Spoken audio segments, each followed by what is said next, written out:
Welcome, brave listener. Yes, I said brave because we are brave around here because we are honest. And honesty takes bravery. And I want you to be brave enough today to ask yourself, have you ever felt like Christmas can just start to feel like wah, wah, wah, wah, wah? Been there, done that. Here we go again. If so, I understand.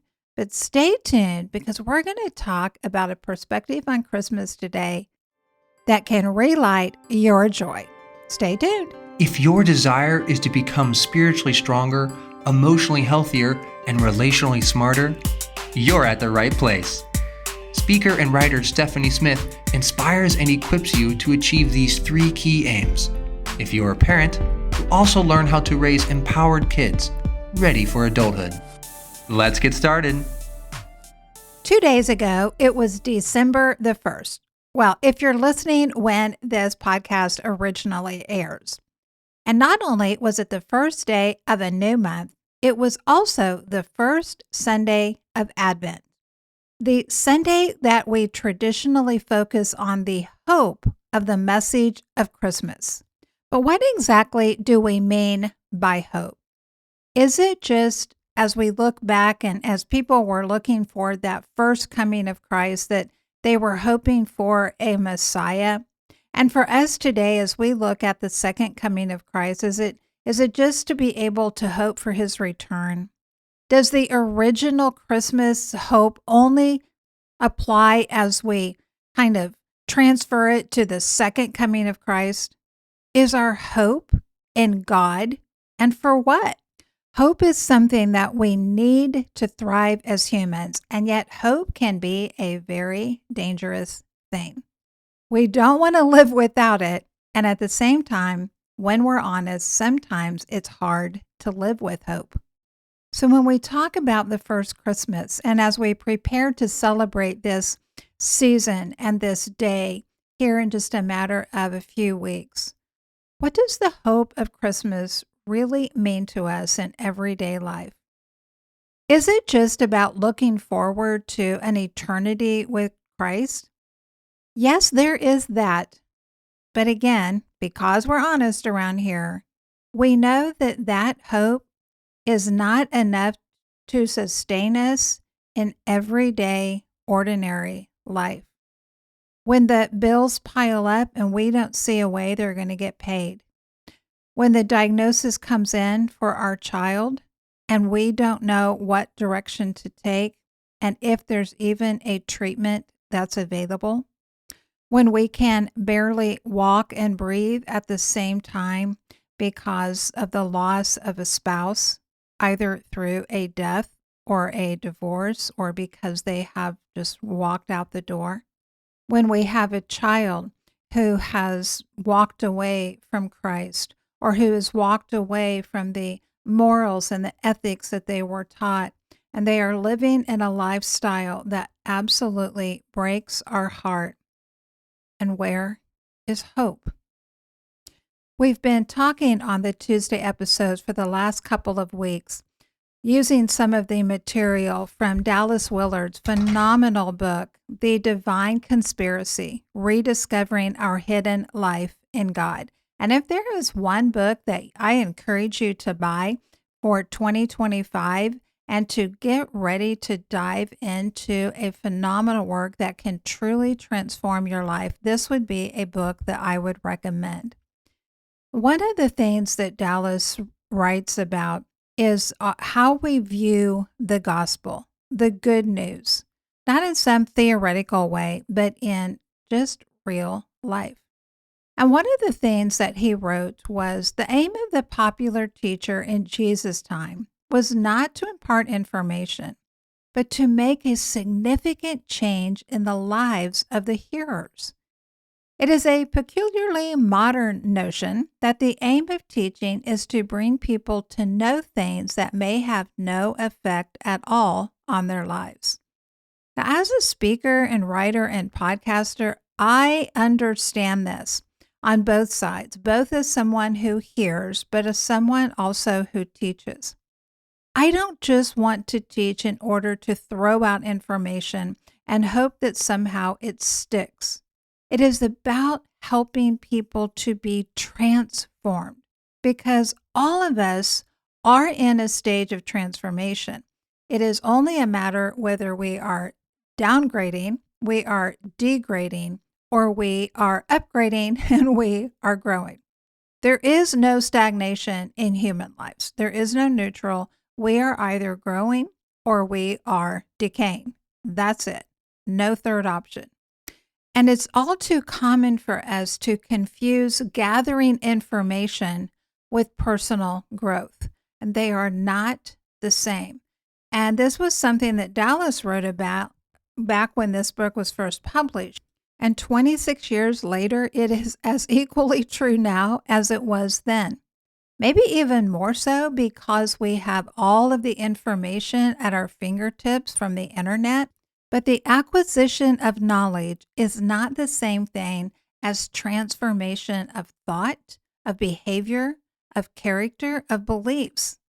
And we want to be careful that as we come into this Christmas season, that we don't allow the familiarity of the story to just kind of be like wah, wah, wah, and rituals that we go through and traditions that we uphold, and we don't see the gospel and the Christmas story for what it is, the invitation and the empowerment to a radical new way of living. Dallas continued when he wrote, "No doubt the initial response of most of us when we hear about God's care for us is that He's going to secure the various projects that we have our hearts set upon." Oh, this is one of the takeaways, the wrong takeaways that we can draw from the Christmas story. God has come in human form, and He is here to give us what we want. No, that's really not how the story goes. And we know that in our head, but sometimes we kind of try to live a different reality. We kind of think, okay, now that He's come, He's going to give us the desires of our heart, right? I mean, isn't that what the Bible verse says? That if we trust in Him, He will give us the desires of our heart?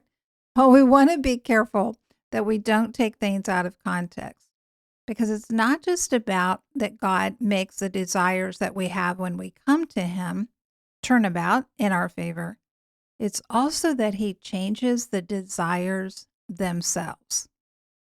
And the true hope of the Christmas story is that we can experience radical transformation in life now, that we can become a better person, not just by doing more works on the outside, but we can truly become changed on the inside, which is going to show up on the outside. But this will not happen simply because we know the Christmas story inside and out.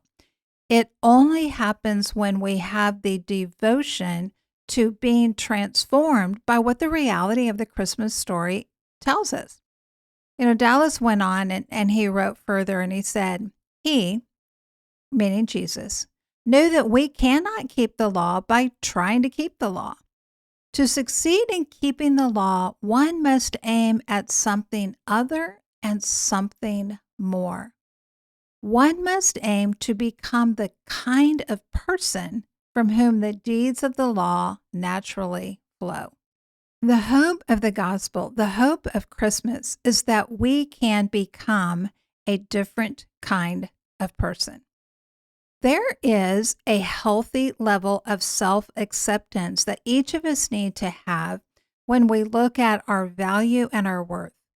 But accepting ourselves in terms of being made in God's image and therefore having an intrinsic, unchangeable value is not the same thing as accepting our character for what it is. Again, because we're honest around here, we are brave people. That means that each of us, I'm pretty sure, can identify at least one area in our life that we would like to be different. Something that irritates us about ourselves. Something in life where we are disappointed with ourselves, where we recognize the need for growth. And this isn't an unhealthy beating ourselves up and pouring shame upon ourselves in some vain attempt or false attempt to try to motivate us to have more self-discipline. Rather, it is a matter of honestly acknowledging we need to change. Sometimes I wonder if we change some of the language that we tend to use in Christianity, at least here in the States, if it would change how we really interpret the gospel, if it would help us to personalize the gospel more. We use phrases like, "Oh, this will help me grow in my faith," or "This will help me be a stronger Christian." But I wonder if we changed our language to say things like, "This will help me grow up. This will help me become more mature." Because subtle shifts in language can lead to significant changes in our perspective. Think about this for a moment. If you were sitting in church and the pastor says during his sermon, "Today I'm going to give you 3 practices that will help you grow in your faith." Are you going to hear that a little differently, or maybe a lot differently, than if he said, "Today I'm going to give you 3 practices that will help you grow up"? Probably so. You see, the gospel, the Christmas story, it's not just about giving us a way to attain some sort of spiritual legal status. Okay, now we're Christian. We have our visa stamped for heaven. It is about attaining a character, a maturity that is like Christ's model for us. It's like becoming the person that we would have if there was no sin, no sinful nature within us, and no sin in this world.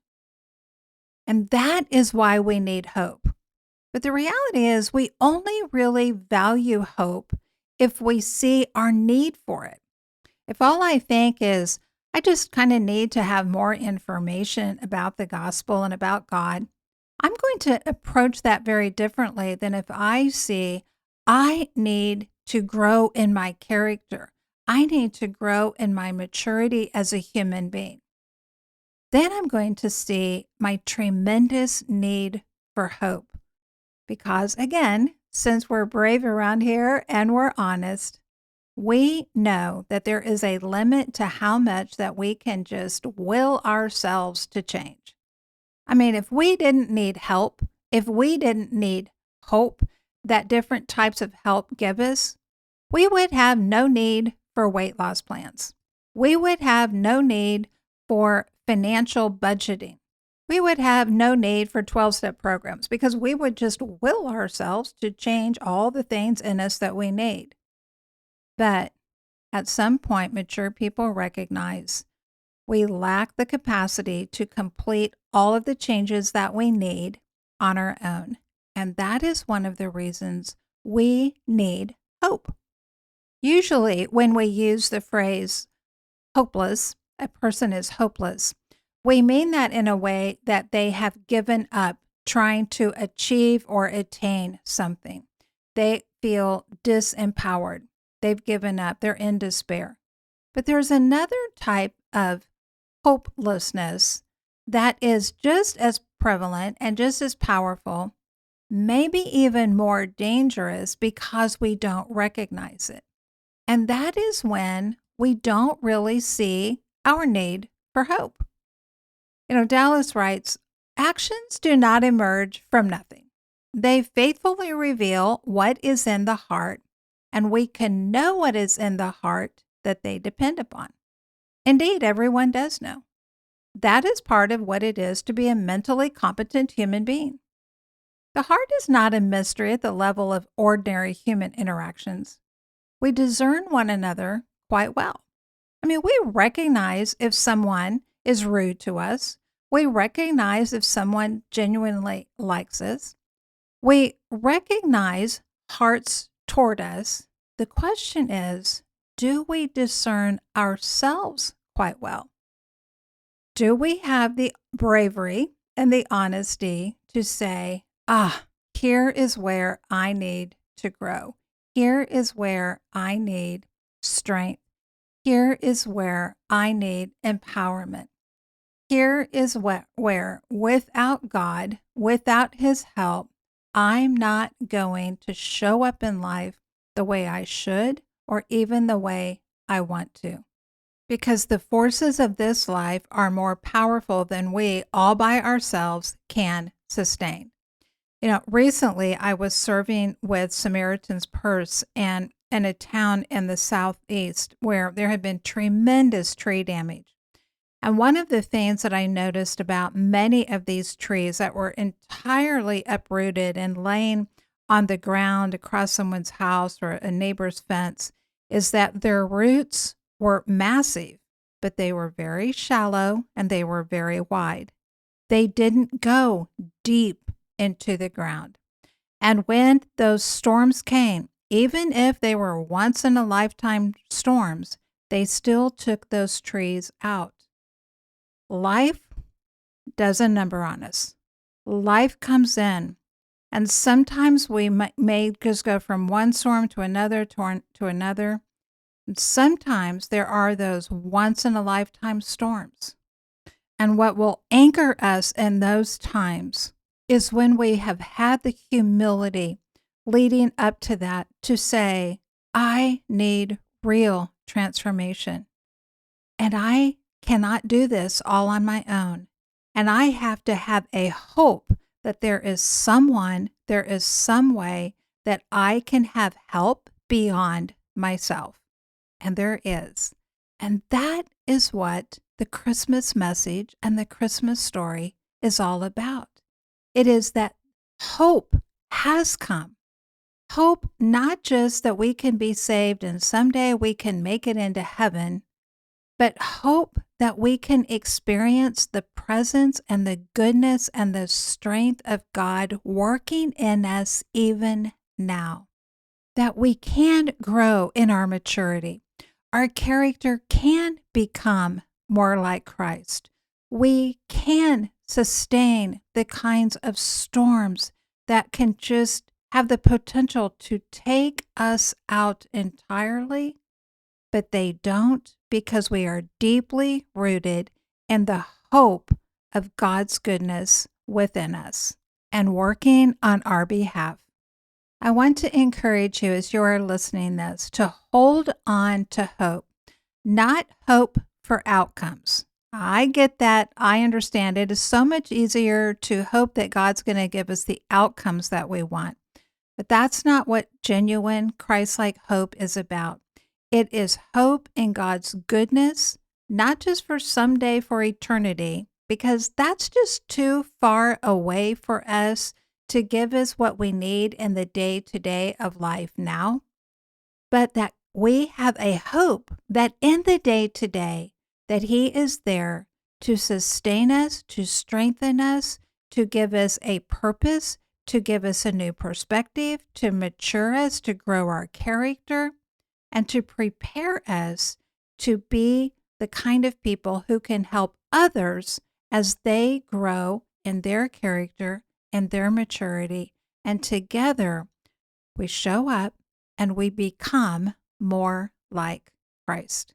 As you go through this Christmas season, whether it is a time of just life is just a line for you and it's wonderful and you are not struggling and everything is just great, or whether this is a deep season of lament, of sorrow, of sadness, where the pain that you might normally carry in everyday life is exponentially increased during this holiday time. I understand that as well. But know this, your hope is not in vain. It isn't fluff. It's not the equivalent of cotton candy. It's not the equivalent of some sweet cookie that's on the buffet table at Christmas. Hope is a sustenance that can sustain you in the brightest and in the darkest of times. All right, my friend, that is going to wrap us up for today. If you haven't already, make sure to visit the website, stephaniepresents.com. Sign up for the weekly newsletter, High Impact. You're going to get helpful links. You're going to get creative content, not just from myself, but links and resources that I share with you that I have found helpful and I want my readers to know about as well. And as you go through this Christmas season, hold on to hope because you do have an impact that is immeasurable, eternal, and irreplaceable. I'll see you next time. Thank you for listening. Visit the website stephaniepresents.com and sign up for High Impact to join the mission of building spiritually strong, emotionally healthy, and relationally smart women and families. You can also book Stephanie to speak at your event and check out additional resources. Together, we can invite and equip generations to engage fully in God's grand story.